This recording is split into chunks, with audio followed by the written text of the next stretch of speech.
Hey guys, welcome back to Footy Mates. This is Darshil and today I'm here with a new segment, a very exciting new series that I'm starting today, and it is called FPL Must-Haves.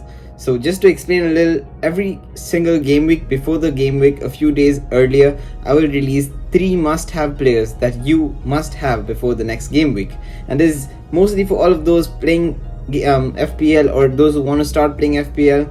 I'm going to try and go over a few reasons, a few statistics, maybe looking at the opponents they are facing over the next few game weeks, and then just giving my own general ideas based on intuition and maybe ownership amongst other players. So let's get right into it. So to give you some background on my team, this is my current team and this is the position that I am on. Top 200k after 21 game weeks, not too bad. I'll take it after a horrible start to the season with captaining Salah. And yeah, this is the league that we have with Footy Mates and other friends with Flawless. We have this league and I'm first right now, just temporarily, and this is some background on what my team looks like, and these transfers that I'm going to suggest are really independent of this, but this is just to show you where I am. Moving on, I want to reference this fixture analysis that really shows us who all the teams are facing in the near term, and maybe green is obviously the fixtures that are more favorable where they're expected to win, and then there's red is where you're not expected to win. So it's really pretty obvious, and you can see when there's teams that have double game week and then single game weeks, and yeah, so the colors are really just for the next 2 weeks. So here we have Manchester United and Leeds having a double game week in 22, and Arsenal and City having a double game week in 23, and we have a few teams blanking in 25. I think it's not updated for Manchester United and Newcastle, but that's something to keep in mind. So just putting it out there that these are the fixtures, and I want to try and look at another figure showing us which teams are expected to score the most, which teams are expected to concede the most, and that's really how I want to go by before choosing the players that I want. So if you sort this image by the teams that have the highest expected goals against, you can see this is basically the results from after the World Cup, because that's really more relevant. So you can see Leeds are at the top with a 10.06 in just 5 games, and we have Bournemouth, Everton, Wolves, Crystal Palace. These are really the top 5 that we're considering. And as you would have seen before, Manchester United is facing Leeds and Crystal Palace, so definitely expect some players from there that I'm going to have. And then we have Bournemouth who are facing Brighton, Everton who are facing Arsenal. So these are really the key good fixtures, and some honourable mentions, maybe some Brighton players like Mitoma, Solly March, but really they probably are kind of very short-term picks. And really, let's get right into the players who I truly trust to destroy the teams that are going to concede a lot of goals this game week. So, my number 1 pick for Game Week 22 is Marcus Rashford from Manchester United. He's a midfielder who's priced at 7.2 million and is currently owned by 50% of the players, so that's 5.5 million managers maybe.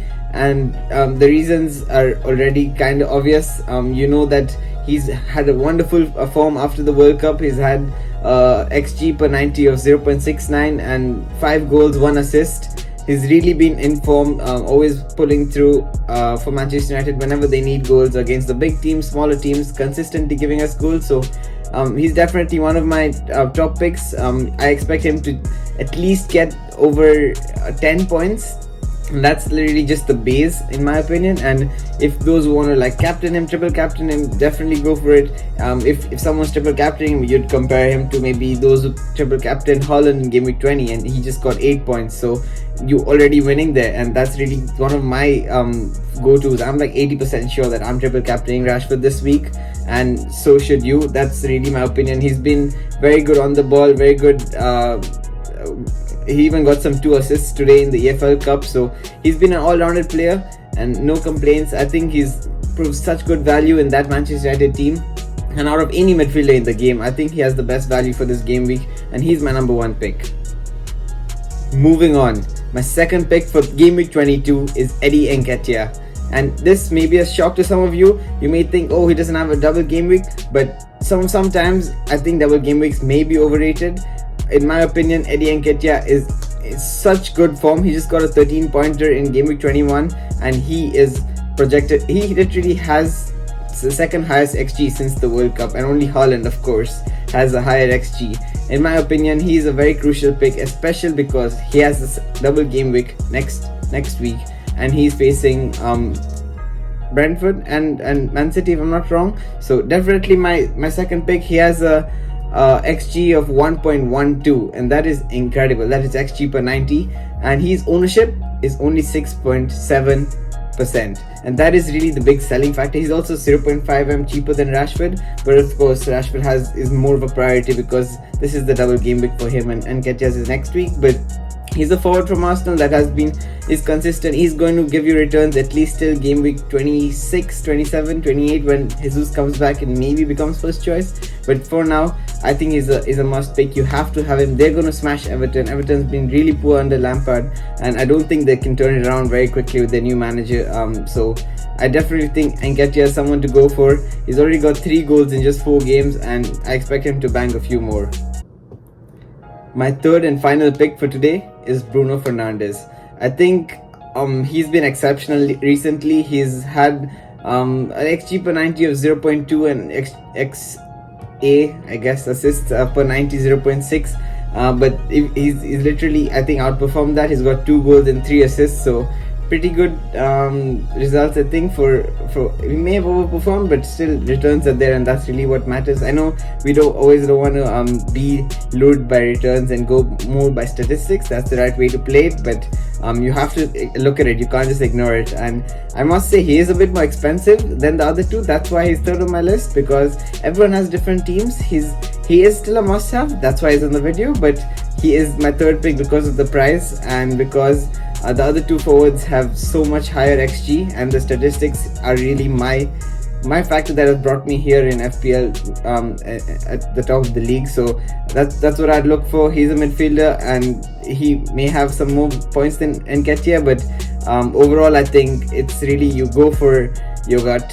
I know that Rashford and Nketiah are going to give returns either this week or next week, because again MANU face Leeds, which is a good fixture in game week 23. So I'm definitely sure Bruno is always, a little more behind. That's why I really don't place him as much as a goal threat.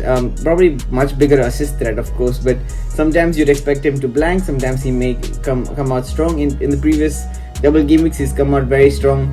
If you've seen the statistics, he's always, most of the times last season and this season, he came with a 19-pointer in the double game week. So he is kind of a proven player, a proven FPL asset for sure, and in recent times he's had very good statistics, so definitely one on the list. And yeah, his ownership is only 9.6%. So that is a big factor for those of you chasing rank. You must buy him, and you must captain him if you really want to climb up the ranks and take a gamble. I know a lot of people will be captaining Rashford, probably like over 86% or something I saw, but Bruno would be a big gamble if he proves worthy, and you can really climb up the ranks like probably 100,000 or a couple 100,000. So yeah, that is all 3 of my must-haves. I hope you like this video. Stay tuned, subscribe to our channel. We're going to have much more of these series, and this series particularly is run by me, and hopefully every week I'm able to give you some good picks for you to improve your rank, win your mini leagues, win your overall rank. And yeah, see you soon. Thank you.